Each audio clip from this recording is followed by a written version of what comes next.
Alicia, je suis ravie de te retrouver pour ce nouvel épisode du yoga, du podcast Le Yoga dans nos vies, pour que tu puisses nous raconter un petit peu ce parcours avec le yoga que tu as eu et comment tu t'es découverte pour ton futur métier. Oui, salut Alexandre, merci beaucoup pour l'invitation sur ton podcast.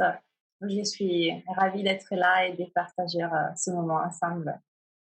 Super, bah, merci beaucoup. Est-ce que tu peux commencer à nous raconter un petit peu ton parcours de vie qui t'a amené à rencontrer le yoga et ce que tu as fait par la suite? Oui, bien sûr. Donc, le premier contact avec le yoga, je l'ai eu quand j'étais pendant ma licence. J'étais à Milan. Donc, je suis italienne et j'ai fait mes études, la première partie de mes études à Milan. Donc, j'étais en école de commerce et c'était très intense, stressant. Et j'avais envie de faire quelque chose qui m'amenait en contact avec moi-même. Donc, c'était pas trop pour le côté physique. Je me suis approchée au yoga plutôt pour le côté spirituel, méditation. Et donc, j'ai trouvé un cours de Hatha qui était je pense que c'était la salle d'un collège, d'une école élémentaire à Milan, qui était voilà, près d'où j'habitais. Et donc, c'était cette prof qui était géniale, très calme, qui faisait suivre ce cours d'Hatha, mais qui était vraiment très centré sur la douceur, la méditation. Je me rappelle, on faisait souvent des méditations avec la bougie, en regardant la bougie. Et, voilà, c'était très beau et ça me faisait beaucoup de bien parce que j'étais stressée pour les examens. J'étais dans une nouvelle ville parce que moi, je viens d'une ville à côté des Rome. Donc, voilà, il y avait beaucoup de choses et j'avais besoin de ce moment pour me recentrer. Et à la suite, une fois que j'ai découvert le yoga, voilà, ça continue à faire partie de ma vie aussi quand j'ai déménagé à Paris 3 ans plus tard. Donc ça, c'était en 2011. Mhm. Et, euh, et à partir de ça, voilà, j'ai commencé à faire quelques cours par ici, par là. J'ai voyagé beaucoup, donc quand j'allais dans des autres villes, je sentais le besoin de trouver des cours de Un cours. yoga, euh, j'aimais bien la communauté, la sensation d'être dans un groupe de gens qui pratiquaient. Donc voilà, ça c'était un peu le début de cette découverte. En fait, pour remettre dans le contexte, d'après ce que j'ai lu de ta biographie, tu as pas mal bougé. Donc, tu as commencé tes études à Milan, puis après, tu t'es tourné vers Paris et tu as décidé de continuer tes études à Paris. Tu as fait un master, il me semble, dirigé vers le Mhm. marketing, et tu as trouvé un stage sur Paris. Donc, tu as Oui, décidé de rester vivre sur Paris après ça. Euh, et donc, qu'est-ce qui s'est passé de ce changement de vie marketing total à se dire finalement c'est peut-être pas ce que j'ai envie, c'est j'aime bien mais c'est pas mon centre d'intérêt. Qu'est-ce qui s'est passé? oui, oui, oui, oui, c'est une bonne question. Donc en fait, je pense que déjà, tout au cours de mes études, il y avait comme deux parties de moi. J'ai une partie qui effectivement était intéressée au commerce, était intéressée au marketing et c'était aussi un peu la suite de les études que j'avais fait. J'aimais faire beaucoup de choses. Donc l'école de commerce, souvent, c'est un peu la choix pour qui aime faire beaucoup de choses, mais pas choisir spécifiquement. Et donc, il y a eu, voilà, des côtés positifs de ça. Mais j'avoue que faire à mesure, en fait, il y avait une partie de moi qui était un peu disparue parce que j'étais toujours quelqu'un de créatif, de très sensible. J'aimais bien l'écriture. Il y avait voilà plusieurs intérêts qui étaient là, mais j'arrivais pas à les rejoindre avec mon parcours de marketing qui était voilà très compétitif. J'étais dans une grande école en Italie, en France, et je me retrouvais pas trop avec l'ambiance, avec l'environnement de l'école de commerce. Et donc, quand j'ai fait des expériences de travail, des stages et tout ça, je me suis rendu compte, ça a pris plusieurs années, voilà, je me suis rendu compte que j'étais pas forcément à ma place. Et donc, en fait, bon, le yoga était vraiment une façon pour me connecter à cette autre partie de moi et me connecter à mon corps, en fait. Voilà, honnêtement, j'étais jamais quelqu'un de très sportive. Et donc, en fait, mon première approche au yoga, c'était plutôt, voilà, pour cette côté réconnexion avec le corps de façon plus douce, plus lente, et la respiration et tous les bénéfices mentaux que j'avais du yoga. Et avec le temps, je pense que c'est devenu vraiment un pont pour moi, une transition pour passer d'un parcours très traditionnel. Voilà, j'ai étudié voilà, marketing pour travailler dans la grande conso et donc voilà, c'était un parcours en entreprise plutôt classique. Et le yoga, ça a été une façon, surtout avec la formation de yoga on a fait tous les deux, c'était une façon de voilà, donner de la voix à cet autre côté de moi et passer un peu de l'autre côté. Et voilà, c'était un parcours, un défi parce que voilà, il y avait beaucoup de moments où je me sentais pas très sûre de mes choix, j'ai eu beaucoup de doutes, j'ai donné beaucoup d'importance au jugement des autres, de ma famille, donc ça a été voilà, ça a été pas évident.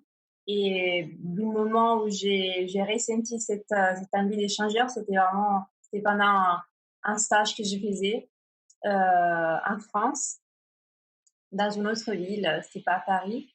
Et là-bas, j'ai vraiment ressenti cette besoin de redécouvrir cette partie de moi. Je n'étais pas épanouie dans ce que je faisais. Voilà, je me sentais pas à ma place en général. Et là, je me suis dit, OK, mais qu'est-ce que ça te rend heureuse? Et, euh, et j'ai retrouvé toute cette partie que j'avais un peu abandonnée. Donc, ma créativité, la féminité, c'était aussi très important parce que je me sentais beaucoup dans mon énergie masculine dans le travail. Et donc, voilà, c'était un mélange de choses qui a pris à déterminer un peu le début du changement que j'ai fait pendant, voilà, je pense que le changement même a duré 2, 3 ans Mmh. avant que, voilà, c'est sûr pour vraiment dire, OK, j'ai fait autre chose, j'ai fait ça. C'était pas dans l'immédiat.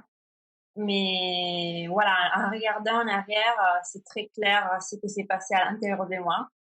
Et c'était vraiment, voilà, cette besoin de me retrouver, en fait, dans la personne vraie que j'étais et pas juste dans ce que les autres voulaient de moi, dans ce qui était attendu par ma famille, par la société, et juste le fait que, voilà, j'étais toujours un bon élève. Et donc, quand tu es un bon élève, tu te poses souvent pas beaucoup de questions et tu suis juste le parcours.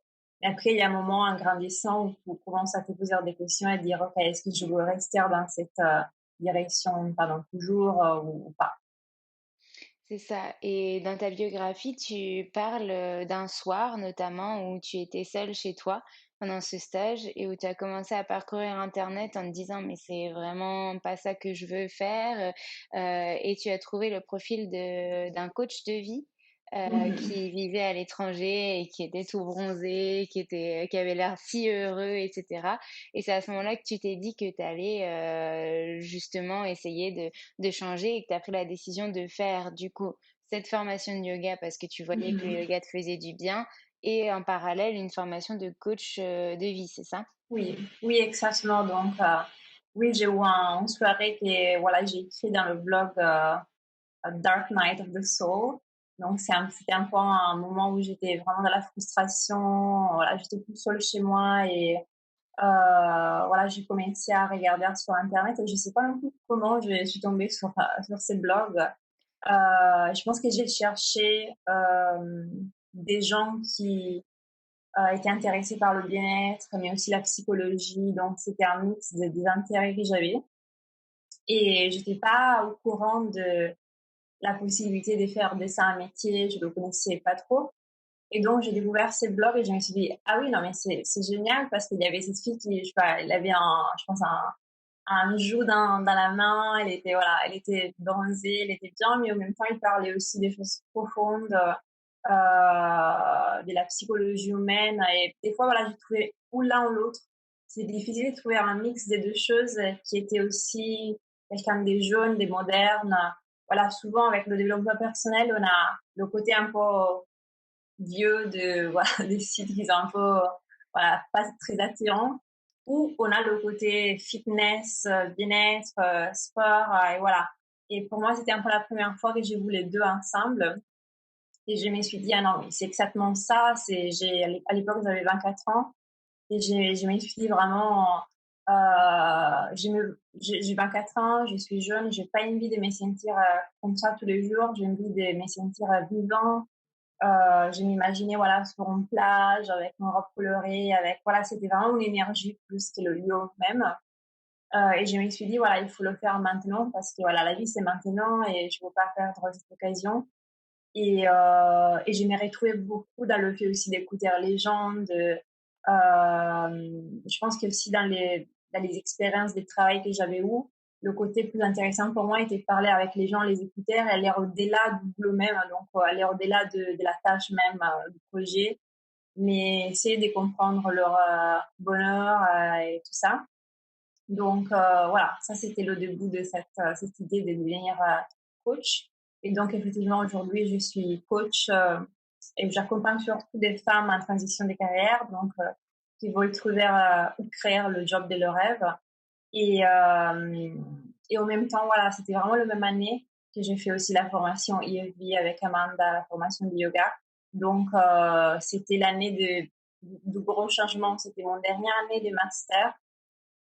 Donc c'était 2016 et à la fin de 2016 j'ai complété le yoga et le coaching en même temps et aussi là-bas aussi quand bon j'avais fait voilà les formations mais voilà j'étais pas encore sûre, c'était encore quand même difficile pour moi de me dire oui tu veux vraiment faire autre chose, donc j'ai regardé encore des offres de boulot, j'étais un peu avec les pieds un pied dans un côté un pied dans l'autre.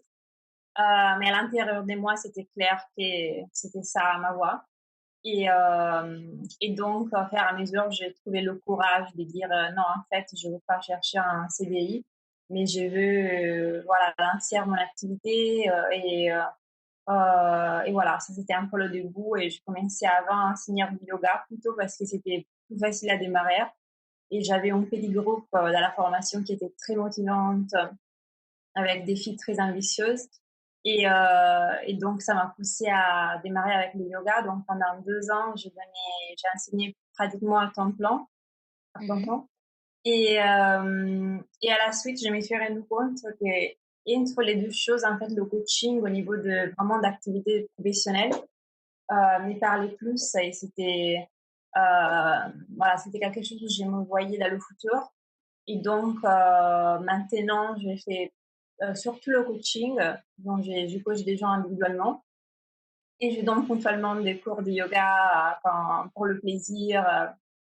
Voilà. Mais oui, voilà, maintenant, ma carrière, c'est plutôt le coaching. Mais le yoga, ça fait toujours partie de ma vie, surtout personnelle, dans ma pratique. Et un petit peu aussi dans l'enseignement quand je peux. D'accord, et tu avais aussi, fait des interventions. Moi, je sais que durant mon année, tu avais fait des interventions, dans la formation pour nous expliquer un petit peu ce que c'était le développement personnel, puisque la formation est très en lien avec le développement Mhm. personnel, avec, une sorte de on appelle ça une yoga thérapie et c'est vraiment ça, essayer de vivre avec, les notions du yoga et en fait se trouver soi-même, pas forcément, accepter, enfin et suivre, des règles, mais se trouver pour être en bien avec nous et ensuite être bien avec les autres. Et donc tu étais venu, nous coacher un petit peu, nous expliquer un peu, quel était, ton métier. Est-ce que tu continues à faire, ce genre d'intervention dans d'autres groupes, pas forcément que IFV, dans des Oui, entreprises? oui. Alors, je suis dans un peu de l'équipe encore IFB, donc avec voilà, la fondatrice IFB, Amanda, on a créé en fait un mentoring, donc on met ensemble des anciens élèves et des femmes qui font la formation pendant l'année. Et donc, c'est génial, c'est une façon effectivement d'avoir un support aussi d'un côté développement personnel et parce que dans la formation, comme tu sais, c'est un changement tellement profond pour beaucoup de gens qui le fait d'avoir quelqu'un qui a déjà fait cette expérience est génial et peut donner vraiment du recul et voilà, comprendre qu'est-ce qui se passe dans sa vie en même temps que la formation. Et donc, j'ai fait encore ça, j'organise encore ça. Et voilà, c'est génial de voir le parcours voilà, des nouvelles élèves pendant l'année. Et j'ai fait des interventions qui sont, oui, qui sont centrées plutôt dans le développement personnel. Donc, j'ai fait des ateliers. Mhm. Je donne des ateliers sur les croyances limitantes, sur les valeurs, sur tous les piliers que j'utilise dans mon coaching. Donc oui, je fais ça et avec effectivement avec euh, la quarantaine, le période de confinement, je le fais de plus en plus en ligne. Donc c'était une belle transition parce que je vois de plus en plus ce type d'activité euh, par Internet parce qu'effectivement, je touche des gens qui sont à l'étranger, qui sont ailleurs, donc ça me permet d'être en relation avec des gens un peu partout.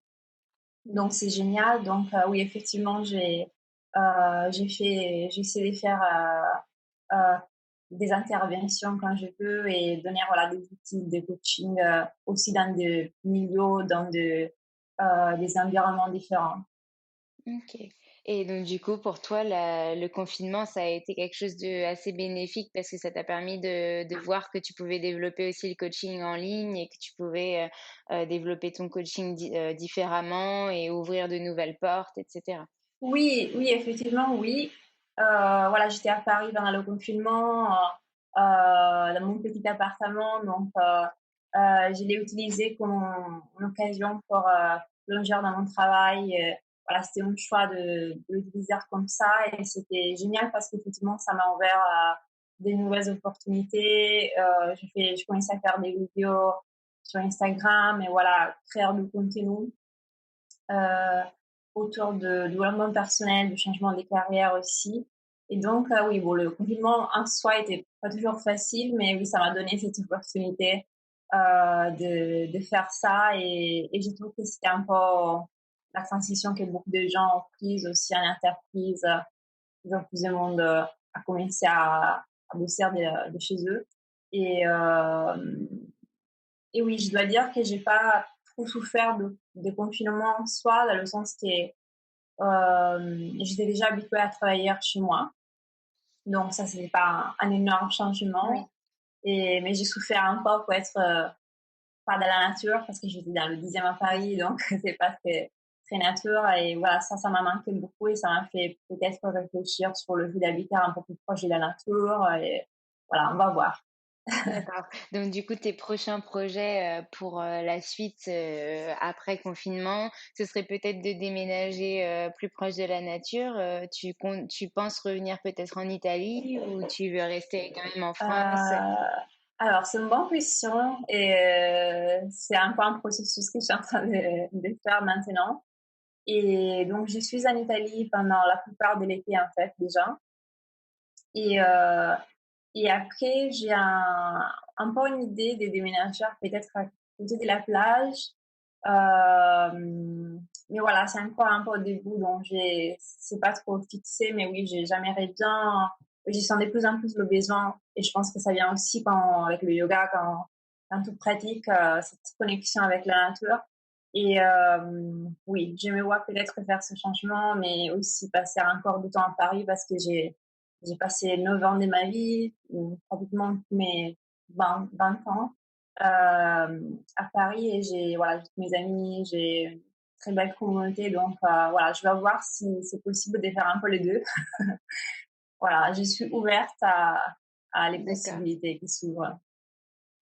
OK et donc du coup, oui, tu vas continuer sûrement aussi les allers-retours entre ta famille en Italie, le reste en France. Est-ce que tu peux nous parler un petit peu plus en détail de ton coaching? Est-ce que tu utilises, des valeurs aussi du yoga, dans le coaching? Est-ce que tu allies un petit peu ta formation de yoga avec, le coaching, pour aider, les gens à se reconvertir, à un peu se mettre, Oui. avec eux-mêmes et cetera? Oui, absolument. Je trouve vraiment la richesse que j'ai eue du yoga, c'était vraiment la sagesse de notre corps et la connexion avec notre esprit. Donc, c'est quelque chose qui est j'utilise absolument dans le coaching. Et, euh, et je trouve que les valeurs du yoga, voilà, sont vraiment l'origine de beaucoup des valeurs qu'on a dans le développement personnel. Donc c'est très lié. Et donc, ce que j'essaie de faire est d'inviter les gens avec de la méditation, avec des petits exercices, aussi pendant le coaching, d'être en connexion avec leur corps. Et, euh, et je trouve que c'est génial parce que c'est vraiment là où on est en contact avec notre intuition et on arrive à sortir de cette façon de faire très rationnelle, très mentale, à, à aller vers notre intuition qui est beaucoup plus intuitive, beaucoup plus, voilà, qui on est en part entière. Et ça aide beaucoup dans des situations de transition de carrière où on est, voilà, stressé, on cherche un boulot, on est beaucoup dans notre tête. Et le fait de savoir qu'en fait, notre sagesse vient pas de notre mental, mais vient d'ailleurs, aide beaucoup les gens. Et aussi, je travaille beaucoup avec le mindset et donc tout le travail un peu de retravailler notre communication interne, travailler sur les croyances limitantes et s'ouvrir à voilà, de nouvelles possibilités. Ça, c'est aussi une très grande partie du travail parce que voilà, ça ouvre la porte complètement à notre potentiel en part entière. Donc, voilà, je l'utilise de toute façon, surtout aidant les gens, les femmes, à être plus dans leur côté féminin, qui pour moi est vraiment ce côté de ralentir, écouter le corps, bouger d'une façon intuitive. Et donc, le yoga rentre complètement dans ça. Voilà.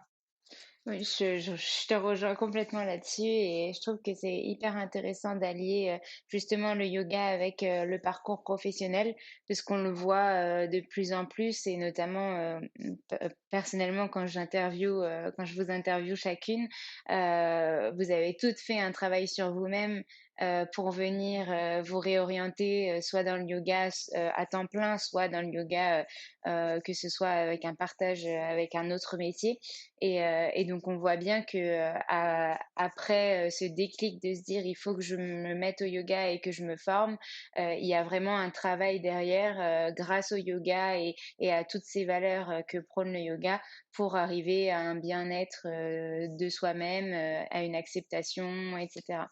Et donc du coup, c'est vrai que je pense que ça doit être vraiment très intéressant de coacher des gens dans leur parcours de vie, aussi avec des petites valeurs et des petits moyens qu'utilise le yoga pour se sentir mieux. Parce que je suis persuadée que plus tu te sens bien dans ton esprit, comme tu dis, dans ton mind, tu te sentiras bien avec les autres et tu trouveras une voie aussi pour toi et qui te plaît.